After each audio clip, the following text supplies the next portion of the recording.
I was pressured to hand over 30% of my furniture business to my future in-laws.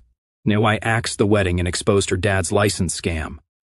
I, 34, male, don't usually post long stories like this, but after everything that happened, I need to get this off my chest.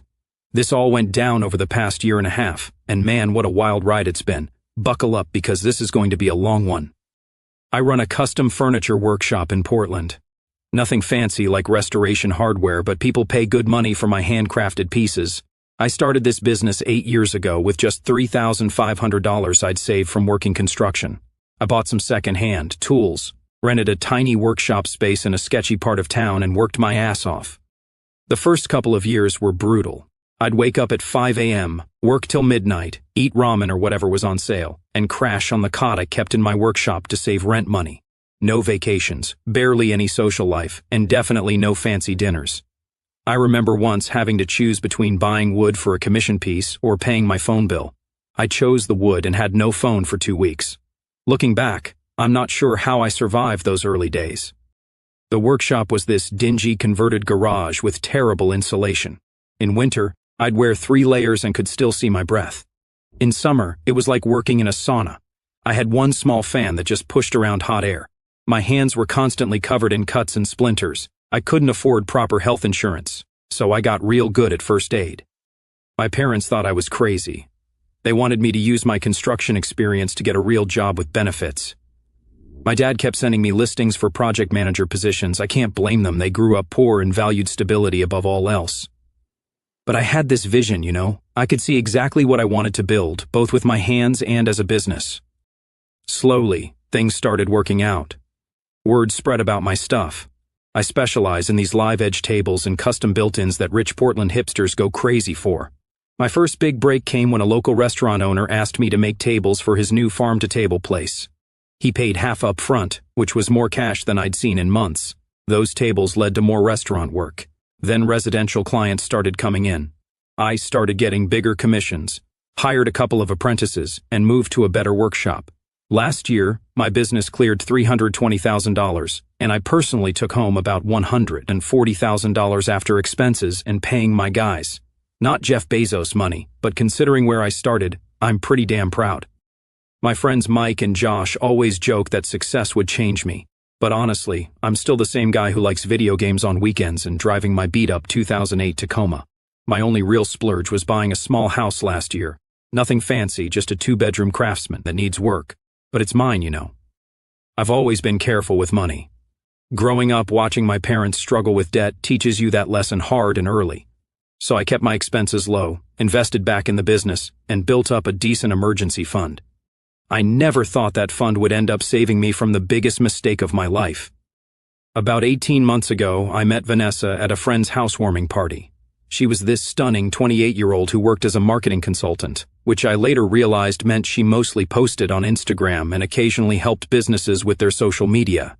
The moment she walked in, I couldn't take my eyes off her. She had perfect blonde hair, wore designer clothes that hugged her curves just right, and had this laugh that made everyone turn and look. Vanessa was way out of my league. At least that's what I thought. I'm just an average-looking dude with sawdust perpetually stuck in my flannel shirts. But for some reason, when I started talking about my furniture business, she seemed genuinely interested, asked smart questions, touched my arm a lot, laughed at my dumb jokes. By the end of the night, we'd exchanged numbers, and I was pinching myself. Our first date was at this fancy restaurant downtown that I'd never been to, the kind with tiny portions and $25 mocktails. She ordered the most expensive items on the menu without even glancing at the price. I remember thinking, shit, this is going to hurt, but figured it was worth it.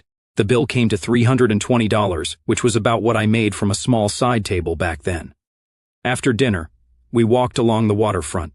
She linked her arm through mine and asked more about my business. How much did I make? Did I have employees? Who were my clients? At the time, I thought she was just curious about my life. Now I realize she was doing inventory.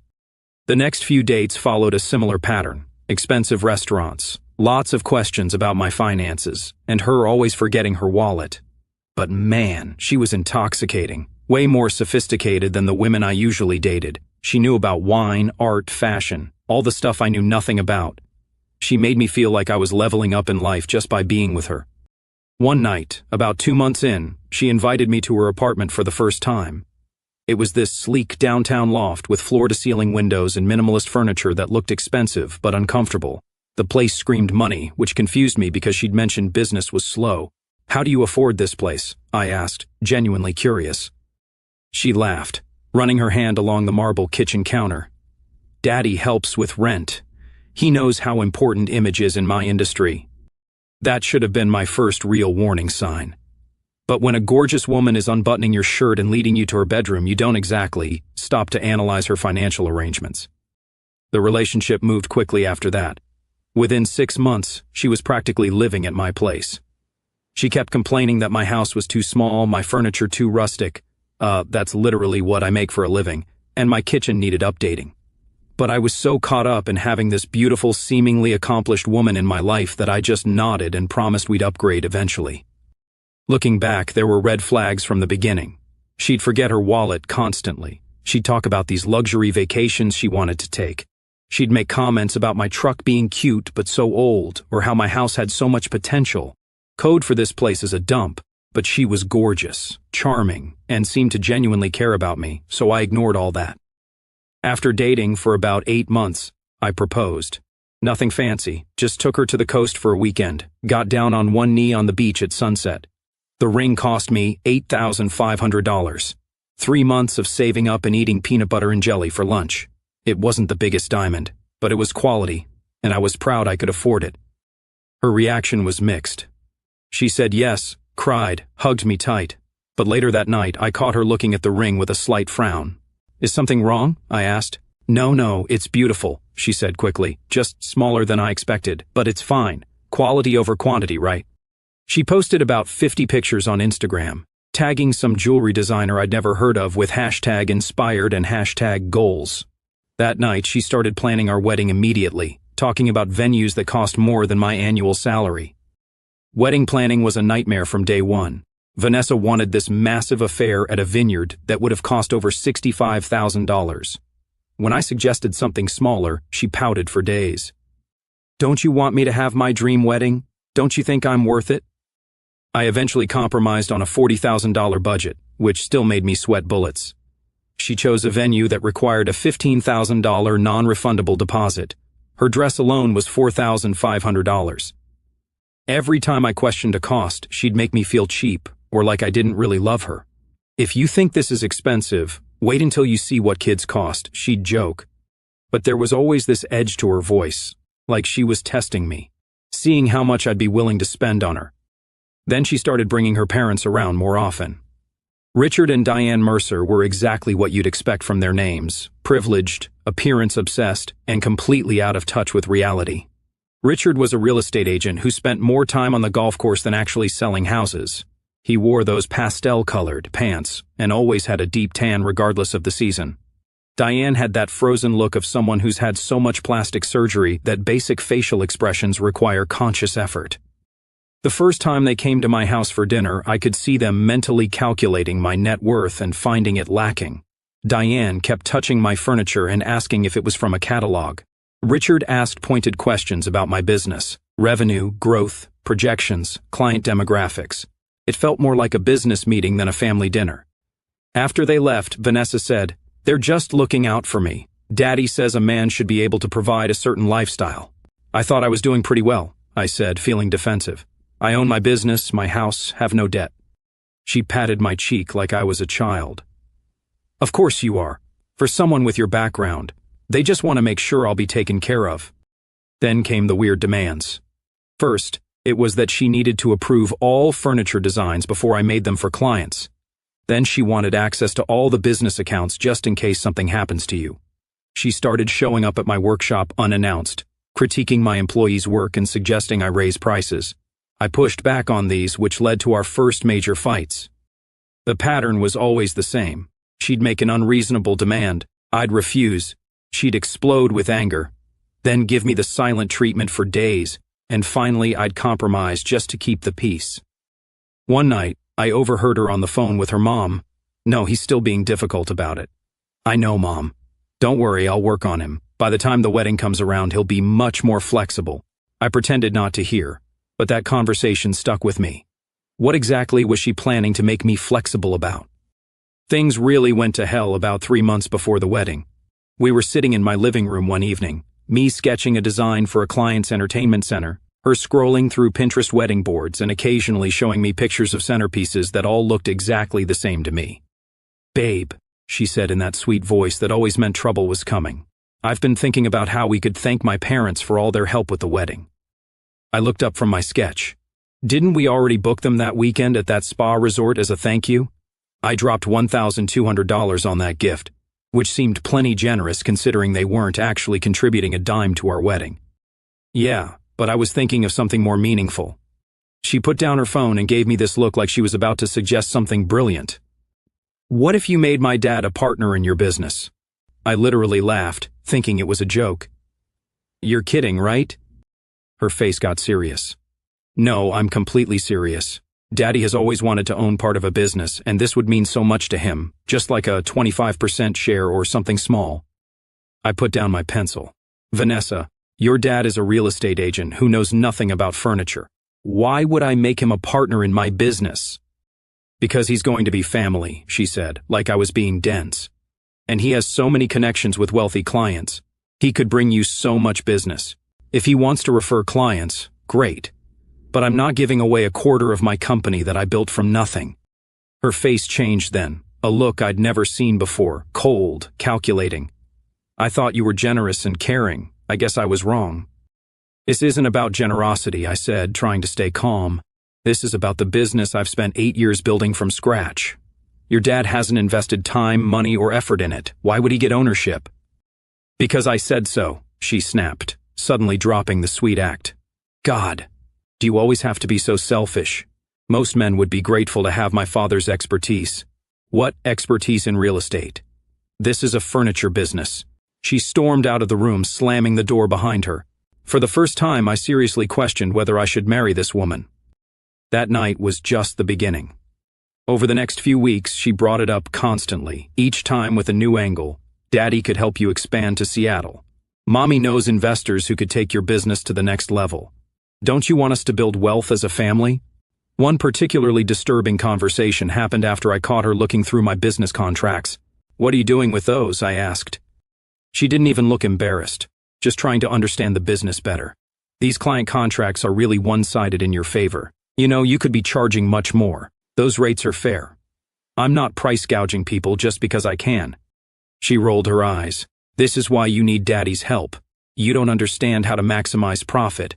Once he's a partner, we can restructure everything to be more beneficial." "Beneficial to whom?" "Not my clients, clearly. To us, our family." "Don't you want us to be wealthy?" "I want us to be comfortable, and I want to run an ethical business. Those things aren't mutually exclusive." She gave me that cold look again. "We'll see about that." About 2 months before the wedding, I came home from the workshop to find Vanessa sitting with her parents in my living room. They had bottles of sparkling water and these weird expectant smiles. "There he is," boomed her dad. Richard, a fake tanned guy in his 60s who always wore golf shirts with the collar popped. "The man of the hour." I looked at Vanessa questioningly. She just smiled and patted the seat next to her. "Honey," she said, "I told Mom and Dad about your amazing offer, and they're just so touched." "What offer?" I asked, feeling a knot form in my stomach.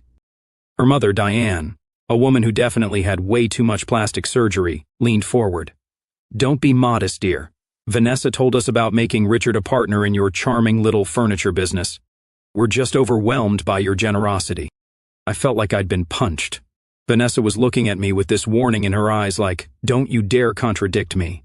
Her parents were beaming expectantly. "There must be some misunderstanding," I said slowly. "I never agreed to make anyone a partner in my business." The room went silent. Richard's smile froze. Diane's eyebrows tried to raise but couldn't move because of the Botox. "But Vanessa said," Richard began.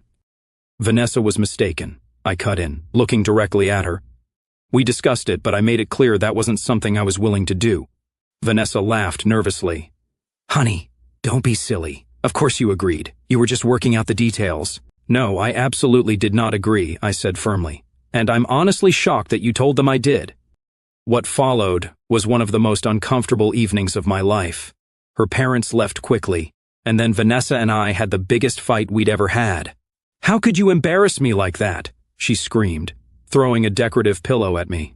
"How could you lie to your parents about something so serious?" I shot back. "You put me in an impossible position. I just knew you'd eventually see reason. Daddy was so excited. Now he thinks you're some kind of selfish." "I don't care what your dad thinks. This is my business. Mine. I built it from nothing, and I'm not giving pieces of it away as wedding favors." She started crying, those fake tears I'd come to recognize as her go-to manipulation tactic. "You don't understand the pressure I'm under. Daddy's business hasn't been doing well, and he needs this. If you really loved me, you'd help my family." And there it was, the real reason behind this whole charade. Her father's business was failing, and they saw mine as a lifeboat. "So, that's what this is about," I said quietly. "Your dad's in financial trouble, and you want me to bail him out by giving him part of my company." "It's not like that," she sniffled, but her eyes gave her away. "That's exactly what it's like. You're not marrying me because you love me. You're marrying me because I have something your family needs."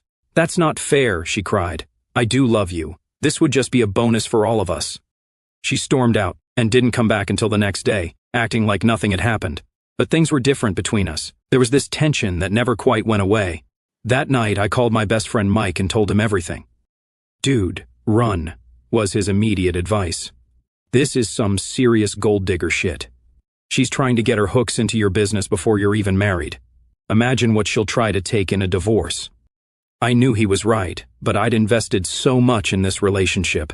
The non-refundable venue deposit, the emotional investment, the fear of starting over at 34. So I tried to convince myself this was just pre-wedding stress and things would get better. Spoiler alert, they didn't. The next few weeks were a cold war. Vanessa would bring up her father's partnership every few days, each time more insistent than the last. I kept refusing, and she'd either give me the silent treatment or start crying about how I didn't respect her family. Then she changed tactics.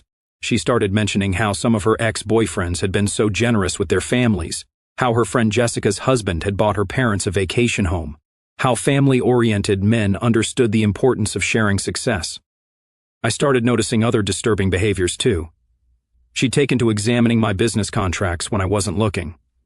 I caught her going through my email one night. She kept pushing me to add her name to my business checking account for emergencies. One night I came home early and overheard her on the phone. "Yes, Daddy, I'm working on it. No, he's still being stubborn. Don't worry, once we're married it'll be easier. Oregon is a community property state, so technically I'll own half his business anyway." I stood frozen in the hallway, blood running cold. This wasn't just about her father anymore. This was a coordinated plan to take control of my business. That night, I didn't confront her. Instead, I called a lawyer, not my usual business attorney, but someone from a different firm who specialized in both business law and divorces. I explained the situation and asked for advice. "First," she said, "don't get married, at least not until this is resolved. Second, document everything. Oregon isn't actually a community property state, but if you're married and the business grows, she could claim a portion of that growth in a divorce. And if you ever added her or her father's name to any business documents, that complicates things further." I started recording our conversations, legal in Oregon with one-party consent, and saving all texts and emails. I installed a small security camera in my home office where I kept my business documents. Paranoid? Maybe. But I was starting to realize I was dealing with someone who wouldn't hesitate to go behind my back. Then, one evening about 6 weeks before the wedding, it all came to a head. We were eating dinner, or rather I was eating while Vanessa pushed food around her plate and sighed dramatically. "So I talked to my lawyer today," she said casually. I looked up from my pasta. "Your lawyer? About what?" "About how to structure the business partnership with Daddy. He suggested a simple transfer of 30% ownership would be easiest." I put down my fork. "Vanessa, there isn't going to be a business partnership with your dad. I've told you this at least 20 times. She took a sip of her sparkling water, looking at me over the glass. "And I've decided that's not acceptable." "Excuse me? If you really loved me, you'd do this for my family. So I've made a decision." She set down her glass carefully. "Either you sign over 30% of your business to my father before the wedding, or there won't be a wedding." I stared at her, not quite believing what I was hearing. "Are you seriously giving me an ultimatum right now?" "Call it whatever you want," she said with a shrug. but I need a man who understands family values, so what's it going to be? I stood up slowly. Let me get this straight. You want me to give away nearly a third of the business I've spent 8 years building to your father, who has contributed exactly nothing to it, or you'll cancel our wedding? Yes, she said, examining her manicure. And honestly, if you're going to be so selfish about it, maybe we should just call things off anyway. I looked at her, really looked at her, and suddenly saw her clearly for the first time. This beautiful, entitled woman who viewed my life's work as something she could carve up and distribute to her family as favors. You're right, I said quietly. We should call it off. Her head snapped up, eyes widening. What? The wedding is off. We're done. I'll eat the deposit on the venue, but it's a small price to pay to not make the biggest mistake of my life. She stared at me in shock. Then her face contorted with rage. You can't be serious. After everything I've done for you, you'd be nothing without me. What exactly have you done for me, Vanessa? Spent my money? Tried to give away my business? Made me feel inadequate at every turn? She stood up, knocking over her water glass. You'll regret this. My father has connections. He'll ruin you. Get out, I said calmly. Take whatever personal items you have here and get out. We're done. This isn't over, she hissed, grabbing her purse. You have no idea who you're messing with. As the door slammed behind her, I felt something I hadn't expected. Relief. Enormous, overwhelming relief. Like I'd just dodged a bullet aimed straight at my heart. The next few weeks were chaos. Vanessa went nuclear. She badmouthed me to all our mutual friends, telling them I was abusive, cheap, and had cheated on her. Complete lies. She tried to get refunds on all the wedding arrangements in her name only, pocketing the money. She even showed up at my workshop one day, screaming at my employees about how I'd promised her father a stake in the business. You don't know who you're dealing with, she screamed, as my foreman Dave gently but firmly escorted her out. My father will destroy your pathetic little business. Her parents got involved too. Richard called me, threatening vague legal action for breach of promise or some bullshit. Diane spread rumors among her social circle that I was unstable and violent, which somehow got back to some of my clients. One afternoon, I returned to my workshop to find several pieces of expensive lumber had been vandalized, deep scratches across the surface that rendered them unusable. Security cameras showed someone in a hoodie, face hidden, but the figure was small and moved like a woman. I couldn't prove it was Vanessa, but the timing was suspicious. What they didn't count on was that I'd been documenting everything. Every text where Vanessa demanded part of my business, every email where she schemed about how to get me to sign over ownership, and most importantly, a recorded conversation where she explicitly stated her plan to get Daddy in on the business now, then after the wedding we can push him out and take control ourselves. I'd recorded that conversation legally. Oregon is a one-party consent state, after I started getting suspicious of her motives. It wasn't something I'd planned to ever use, but man, was I glad I had it. The breaking point came when Vanessa somehow got hold of my client list and started contacting them directly, telling them I was having personal issues that might affect their orders. That's when I decided enough was enough. I sent cease and desist letters to both Vanessa and her parents, clearly outlining that their harassment and interference with my business had to stop or I'd pursue legal action. I included snippets of the evidence I had, just enough to show them I wasn't bluffing. They ignored me. So I took the next step. Through a mutual friend who worked in real estate, I learned that Richard wasn't just a real estate agent. He was actually in serious financial trouble. His agency was failing, and he'd been banking on getting a piece of my business to solve his problems. This explained a lot about their desperation. I also discovered that Richard had been operating without a proper broker's license for the past year. It had been suspended for ethics violations, but he kept working anyway. This is a major legal issue in real estate. Now, I'm not normally a vindictive guy, but they'd pushed me too far. I compiled all the evidence of Richard's license violation and forwarded it to the State Real Estate Commission. I also reached out to several clients he was currently working with, found through social media, and innocently mentioned they might want to verify his license status. The result was catastrophic for him. His license violation became public, his pending deals fell through, and he was hit with a $25,000 fine. Their financial situation, which was already precarious, completely collapsed. As for Vanessa, I forwarded our text exchanges to our mutual friends, particularly the ones where she outlined her plan to take control of my business. I didn't have to say anything, her own words did all the damage. She lost most of her friends, and her marketing consultant reputation took a major hit when people realized how manipulative she was.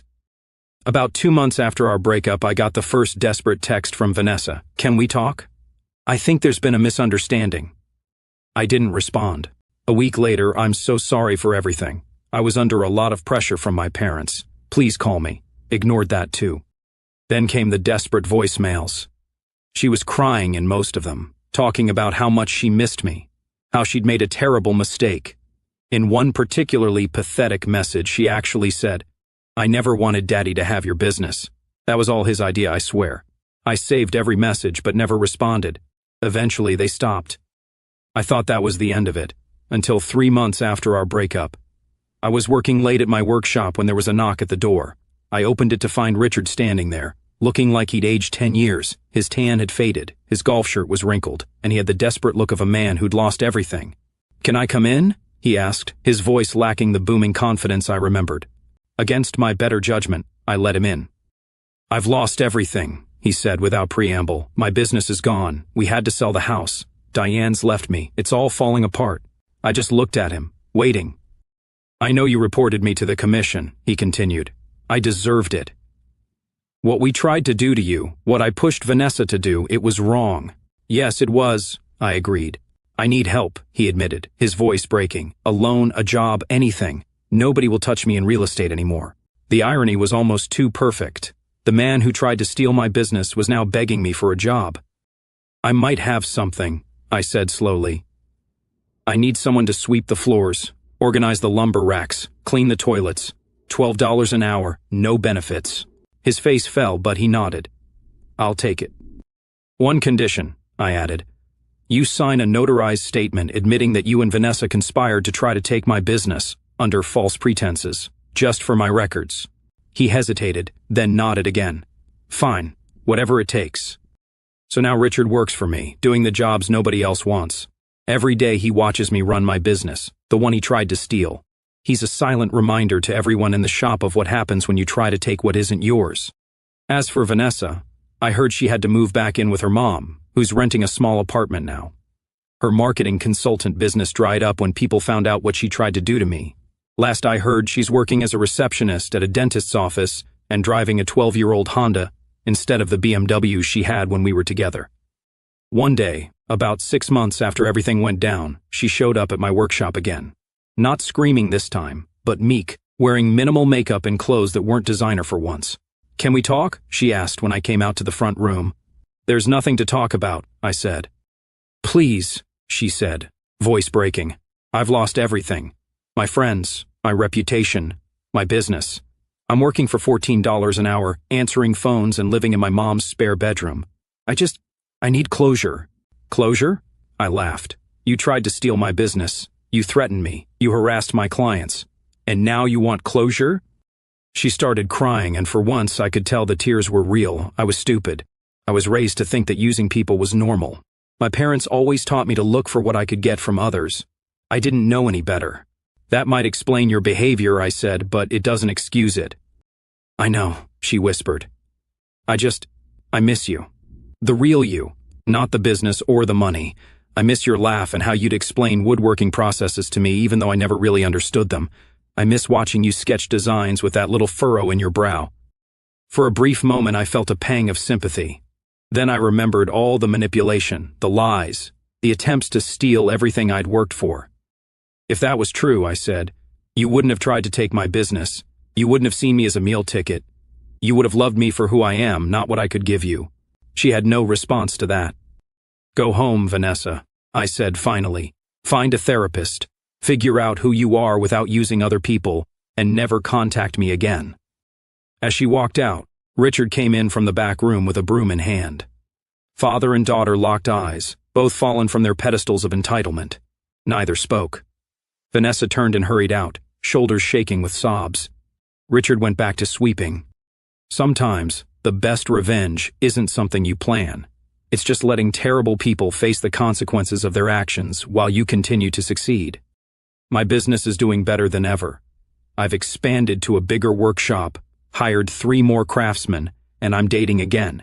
This time with a woman who actually supports my work instead of seeing it as something she can take.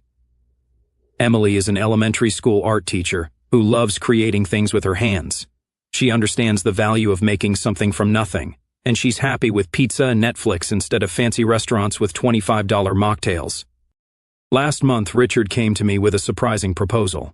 He'd been learning about woodworking during his time at the shop, watching my craftsman work, studying how we do things. He asked if he could apprentice properly and learn the trade. "Why should I trust you?" I asked. "Because I've lost everything that made me who I was," he said simply. "My money, my status, my marriage. I've got nothing left except the work I do here. And for the first time in my life, I'm creating something instead of just selling things other people create." I thought about it for a day, then agreed to let him train under my most experienced craftsman. He's actually not bad with his hands now that his ego isn't in the way. Sometimes I look around my workshop, at the business I built from nothing, at my talented team, at Richard learning humility through honest work, and I can't